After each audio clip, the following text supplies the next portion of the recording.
joint products and byproducts class 2.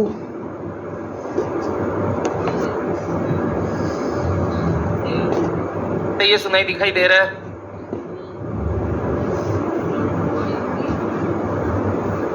जल्दी से बताएंगे। Online live we are starting. Last class मैंने बीच में एक प्रोसेस कॉस्टिंग का डिस्कशन कर लिया और एक लेबर का सम्स कराया था। अगर आपने कल का क्लास देखा है, कितने लोग वीडियो में देख के आ गए? ओके, लाइव बहुत लोग किए थे, बाकी लोग वीडियो में देख के आ गए, ग्रेट। तो कल वाला क्लास में हमने वो लेबर वाला एक सवाल किया और टेस्ट अनाउंस कर चुके थे पहले कि कल किए, पहले कर चुके। कब का डेट है? 25 जून 25 जून 2026। चलेगा? नहीं चलेगा तो क्या दिक्कत है? अभी हड़बड़ी क्या है तुम लोगों को? चुपचाप चलना है। 25 तारीख को टेस्ट है, ठीक है? तो ये 25 तारीख को आप लोग का टेस्ट है और उसमें आपको एग्जाम पैटर्न पूरा ICAI के हिसाब से रहने वाला है। पूरा का पूरा टॉपिक हम लोग फोकस करेंगे एक ही बात पे कि भैया क्वेश्चन चैप्टर नंबर 2 से लेके चैप्टर नंबर कहाँ तक दिया आपको? 10 था ना? हाँ, वहाँ तक का हम सारा सम्स पूछेंगे। डन है सबको बात? तो वो जितने भी टॉपिक्स मैंने आपको अभी बताए हैं उसके बेसिस पे एग्जाम स्टाइल क्वेश्चन होने वाला है। Get ready.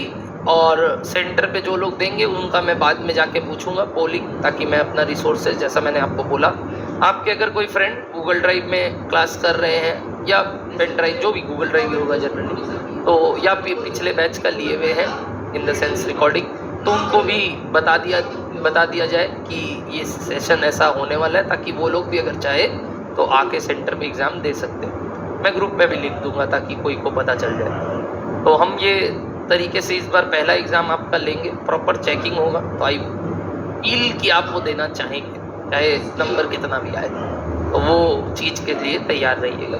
इस टेस्ट से भाग के कोई लाभ नहीं। Okay, yes, all good. Online live में बोल रहे हैं बच्चे। तो चलिए स्टार्ट करते हैं अब आज का सेशन। हम लोग ने last class joint product by product start किया था।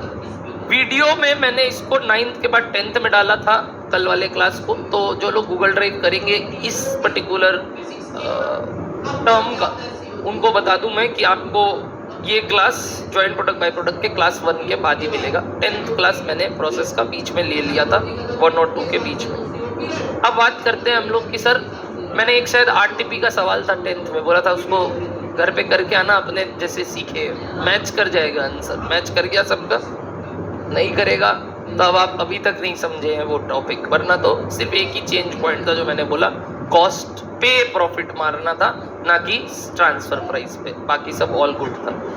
इतना बात पढ़ाने के बाद अब जो मैं आज आपके साथ स्टार्ट कर रहा हूँ, कंटिन्यू कर रहा हूँ, वो है जॉइंट प्रोडक्ट बाई प्रोडक्ट वाला टॉपिक। क्या आसान चल रहा था बात? बताओ कब बाई प्रोडक्ट को हम जॉइंट प्रोडक्ट की तरह ट्रीट कर लेंगे? कब? जब या तो उस पर फर्दर प्रोसेसिंग हुआ, या तो सर सम्स बोल दिया कि नहीं अपना लिया गया है। और अगर सम्स बोल दिया, उसको कैसे बेच दिए बताइए? स्क्रैप की तरह। तब तो sir it will be treated as a loss, और वो लॉस को हम स्क्रैप सेल का रिकवरी मान के किससे कॉस्ट रिड्यूस कर देंगे बताएंगे सर? जॉइंट कॉस्ट को रिड्यूस कर देंगे। और फिर जो बचा हुआ जॉइंट कॉस्ट है उसको किन में बांट देंगे बता सकते हैं? किन में बांट देंगे बताइए? बचे हुए जॉइंट प्रोडक्ट के बीच में। और अगर अपना लिए तो उनको भी जॉइंट प्रोडक्ट की तरह ट्रीट करके उनके बीच में भी हमें कॉस्ट बांटना पड़ेगा। क्या डन है सबको? जॉइंट प्रोडक्ट बाई प्रोडक्ट में प्रोडक्ट तो आइडेंटिफाई होना ठीक है, सम्स बता देगा, बट उसके बाद एलोकेशन ऑफ कॉस्ट बहुत जरूरी है। एलोकेशन ऑफ कॉस्ट के लिए जब एक स्प्लिट ऑफ पॉइंट मैंने आपको सिखाया, तो उससे पहले के कॉस्ट को जॉइंट कॉस्ट बोला और उसके बाद के कॉस्ट को फर्दर प्रोसेसिंग कॉस्ट बोला। और भी कई नाम दिए थे, ध्यान रखना, MCQ के लिए इंपॉर्टेंट है। फिर मैंने आपको बताया था कि स्पेसिफिक कॉस्ट और ये जो फर्दर प्रोसेसिंग कॉस्ट है, ये तो हमें प्रोडक्ट वाइज पता होता है, और वो भी final product wise. But final product का हमें जॉइंट कॉस्ट सेग्रीगेशन नहीं पता होता है, तो उसको तोड़ने का माध्यम कई मेथड आए। ऑफ कोर्स सबसे अच्छा मेथड आपने बोला था P/Q, याद आ रहा है आपको? P भी नहीं, Q भी नहीं, क्या बोला था याद है? P/Q। क्या मतलब P/Q का? बहुत दिन बाद वापस 15 का तेरा भी।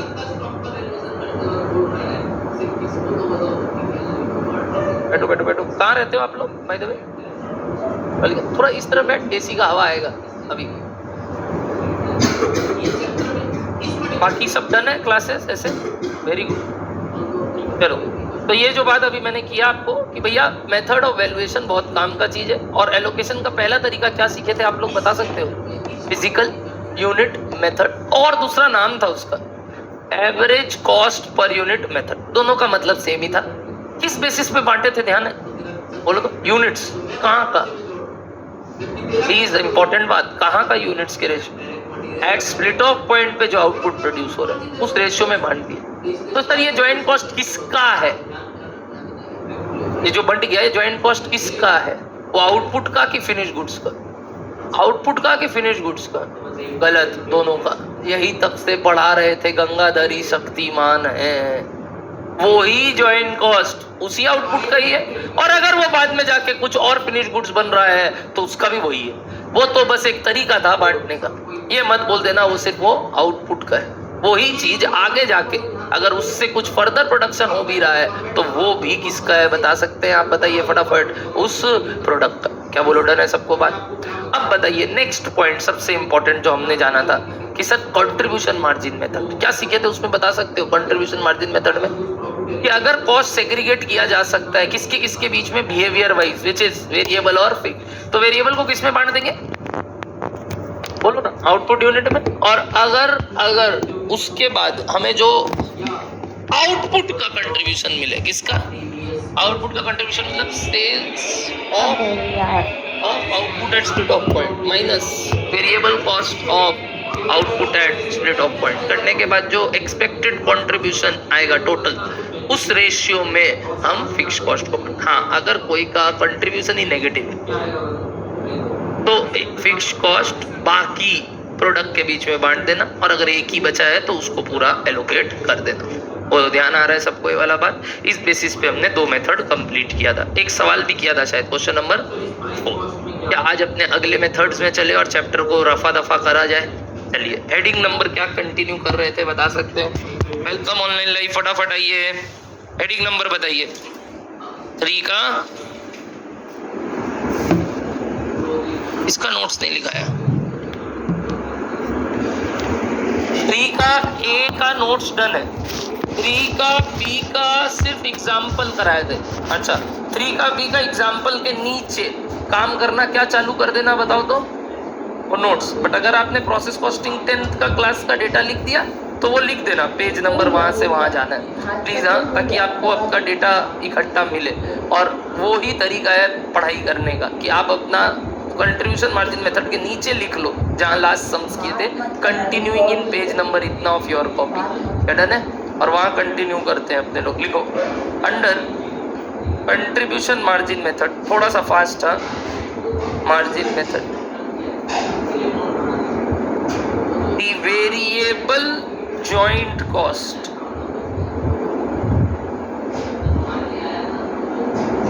is allocated in the ratio of output produced at split off point. Output produced at split off point. Thereafter, calculate contribution of each output at split off point and sales value at split off point minus variable joint cost allocated.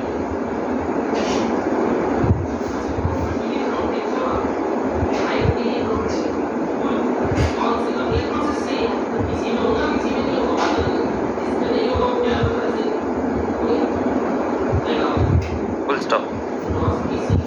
The fixed joint cost is then allocated in the ratio of above computed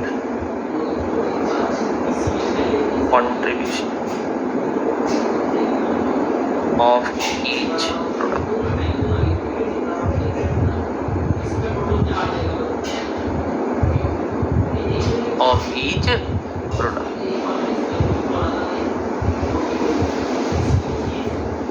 आया हेमंत? बोलो उसको, कहाँ है? बुलाओ बुलाओ बुलाओ।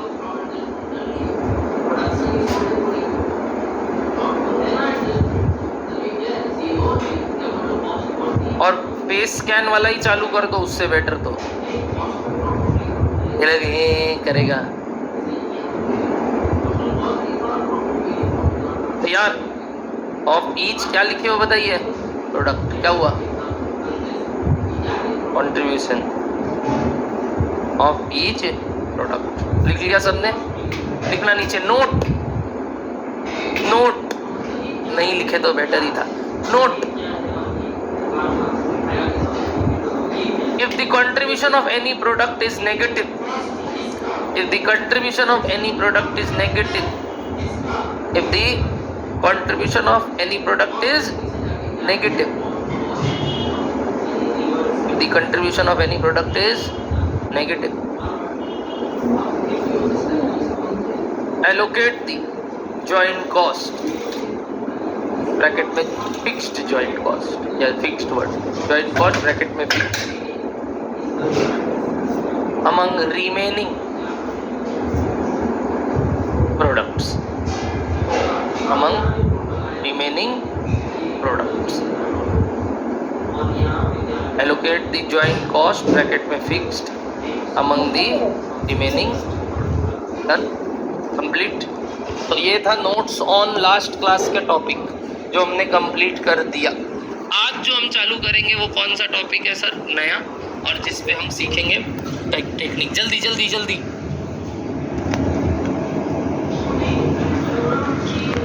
Ready? सुनिएगा। Online live में वेलकम। निर्णय, ऋषि, अमित, रिया, शिखर, तन्मय और भी लोग आ रहे हैं। प्लीज, अभी तक सिर्फ मैंने लास्ट क्लास जो हमने जॉइंट प्रोडक्ट बाई प्रोडक्ट में कंट्रीब्यूशन मार्जिन मेथड सीखा था उसका नोट्स लिखाया है, और वो कुछ इतना सा है। तो आप जगह छोड़ के कंटिन्यू कीजिए आज का बात। अब हम लोग करेंगे अब 3 का सी, शायद है कि नहीं? लिखिएगा। जो आपने बोला वो मेथड ले लेते हैं, which is sales value at split of point. क्या वर्ड लिखे सुने? Sales value. हम बुलाया इसलिए था कि इसमें उनको पूछना, जो भी इसका मालिक है, पेट पूजा नाम है ना, तो उसको पूछना कि इसका वॉइस एलिमिनेट करना। मेरे ख्याल से तेरे को भी पता हो सकता है अगर कोई सिस्टम है तो है, 100% होगा कि वॉइस नहीं आएगा। अरे वही तो 1 में होना मतलब 0 भी होगा। अगर वॉल्यूम एडजस्ट हो सकता है तो म्यूट भी हो सकता है, म्यूट ही करवा देंगे इसको, ठीक है? सेल्स वैल्यू एट क्या लिख रहे हो बताओ? Rate of point. Ready everybody? यही मेथड आपको सबसे प्यारा लगा और इंस्टीट्यूट को भी सबसे प्यारा लगा, इवन कंपनीज को सबसे प्यारा लगा, और मैक्सिमम केस में हम इसी मेथड से जॉइंट कॉस्ट को एलोकेट करते हैं। एनीबॉडी क्या बोलना चाह रहा है? टॉपिक बता सकते हैं? नाम में ही सब चीज छुपा हुआ है, बताइए क्या? Sales price into sales quantity. कब का? Very important, split of point का। बोलो हाँ या ना। अब मेरा आपसे सवाल, प्लीज ध्यान से सुनिएगा। रॉ मटेरियल प्रोसेस 1 सीसी लगा, आउटपुट 1 आउटपुट 2, यहां से प्रोसेस एक और हुआ 2 और सीसी लगा इसका भी, और आया फिनिश गुड्स 1 और ये फिनिश गुड्स 2। यहाँ पे और यहाँ पे ये जो आउटपुट 1 है और ये फिनिश गुड्स 1 है, उसका क्वांटिटी मान लो यहाँ था 1 लाख किलो या लीटर, और यहाँ हो गया मान लो 90,000 लीटर। ये बिक सकता है एट द रेट 100 पर लीटर, और ये बिक सकता है एट द रेट 75 पर लीटर। तो हम क्या वैल्यू का बात कर रहे हैं आउटपुट 1 रिलेटेड? समझ पा रहे हो? बोलो। 1 lakh units at the rate 75 करके, एब्सोल्युटली राइट। और वैसे ही 2 का भी होगा, आउटपुट 2 का।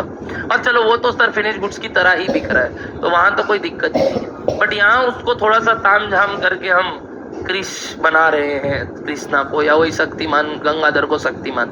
बट जो भी देखा जाए, हमें कौन सा रेट चाहिए बताइए? सेलिंग प्राइस एट और वही quantity eight split of point. एक सवाल, वो तो तभी पॉसिबल है ना जब ये वहां बिकने योग्य है। वर्ड बोला सुने, बिकने नहीं समझे? हो सकता है ना कोई आउटपुट बिना फर्दर प्रोसेस के बिकने योग्य ही ना हो, वो उस फॉर्म में है जिसको लोगों को चाहिए ही नहीं। हमें किस फॉर्म में चाहिए? Ultimately fixed finish goods form में। बट अगर वो उस पॉइंट पे बिकने योग्य है तब तो टेंशन नहीं है, उसका क्या अवेलेबल रहेगा, सेलिंग प्राइस अवेलेबल रहेगा। तो मेरा क्वेश्चन क्या आ रहा है बताए, दुविधा बताओ, क्या लग रहा है आपको, क्या क्वेश्चन आएगा सर का? अगर वो वहां बिकने योग्य ना हो तो, ओए एक वर्ड बहुत जोरदार बोला मैंने, योग्यता। योग्यता का बात समझिएगा वापस से। मान लो बिकने योग्य है, बट फिर भी अगर ये फर्दर प्रोसेस के बाद बिक रहा है, चाहे वहां बिक रहा हो, क्या जॉइंट कॉस्ट एलोकेशन में गड़बड़ी करोगे क्या? कि उसके लिए कौन सा सेल्स लोगे? नहीं समझे अभी भी? देख लो यहाँ पे, बताओ कौन सा लोगे? हाँ, उसके बाद चाहे ये फर्दर प्रोसेस हो, चाहे वो फिनिश गुड्स वन की तरह बिके, चाहे वो, हमको कोई मतलब नहीं है sir.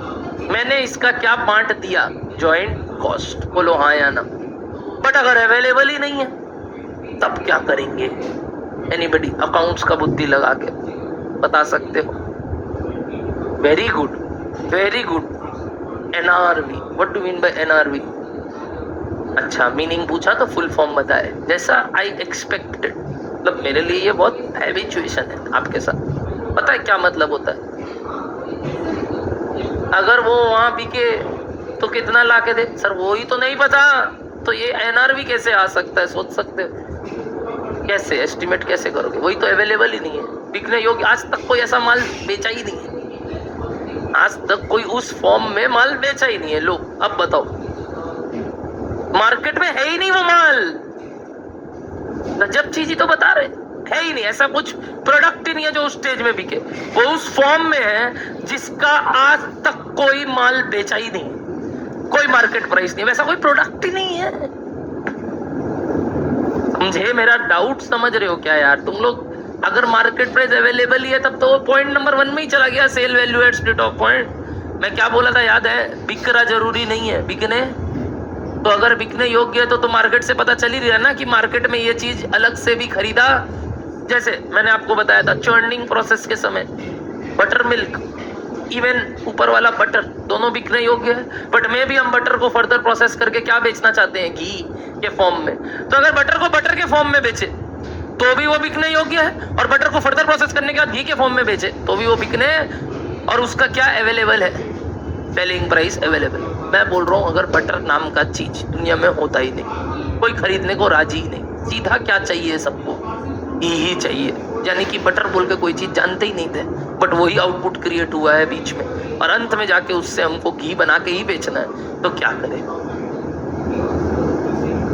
Very good, reverse calculation, इसी को NRV बोलते थे आप। नेट रियलाइजेशन वैल्यू निकालने के लिए पीछे चलते हैं कि अगर वो उस स्टेज पे बिकता तो कितने पे बिक सकता था, मार्केट से नहीं। पीछे आते कि जो इस पे हमने फर्दर काम किया उसका कुछ तो खर्चा है, चलो उसको हटाते हैं। अगर हमने इस पे कुछ प्रॉफिट मार्जिन जोड़ा तो उसको हटाते हैं। बोलो हाँ या ना। कोई सेलिंग एक्सपेंसेस इनकर किया तो उसको हटाते हैं। यानी जो भी उसके बाद के खर्चे हैं, because they are specific in nature, we can minus it and get a value at what? बताओ, स्प्लिट ऑफ पॉइंट। वो आएगा मेरा नेक्स्ट मेथड। यदि ये मेथड अप्लाई ना हो रहा हो, कब नहीं होगा ये मेथड अप्लाई? जल्दी से बताइए। जब वो, मैं बोल रहा हूँ, correct me if I am right और रॉन्ग, बता देना। जब वो स्प्लिट ऑफ पॉइंट पे बिक गया तब हम ये मेथड यूज करेंगे। बिक गया तो नहीं करेंगे, तो बिकने बस योग्य होना चाहिए। बिके चाहे ना बिके, इससे मतलब हो सकता है वो फर्दर प्रोसेस के बाद ही बिक रहा है, बस बिकने योग्य होना चाहिए। अगर बिकने योग्य है यानी उसका sale value at split out point available है, तो हम यही मेथड लगाएंगे। बेस्ट मेथड है, बेस्ट मेथड। बोलो डन है? तो unless otherwise mention best method बता दो, सेल्स वैल्यू एट। बट अगर अवेलेबल नहीं है तो ऑफ कोर्स वो जो नेक्स्ट वाला आपने बोला कौन सा, NRV मेथड बताऊंगा बस इसके बाद। बोलो बात क्लियर है सबको इतना? तो अगर सर सम्स में sale value at split of point available है, but question ask you to do with physical unit method, तब जैसे था क्वेश्चन नंबर 4, जाओ देखो तो क्वेश्चन नंबर 4 जो आज कल किए थे आप, क्या sale value at split of point is available of each product, check करो, जिसमें आपने कंट्रीब्यूशन मार्जिन मेथड और फिजिकल यूनिट मेथड से सम्स किया। Sale value at split of point is available और नॉट, चेक करो क्विक। बुर्बक था तभी तो कंट्रीब्यूशन निकाले थे, सोच और रहे हो तब से, ढूंढना चाह रहे हो 150 और 200 या 150 और 180 या 600, 120 और 100, हाँ 600 क्वांटिटी था, 600 सेलिंग प्राइस था, हाँ, और एक 200 मिला आपको वो दाम, क्या वो selling price at split of point is available, हाँ, तो वहाँ बेस्ट मेथड क्या होना चाहिए था, बताइए ये वाला। बट सर फिर भी आपने ये मेथड क्यों नहीं लगाया जबकि अवेलेबल था?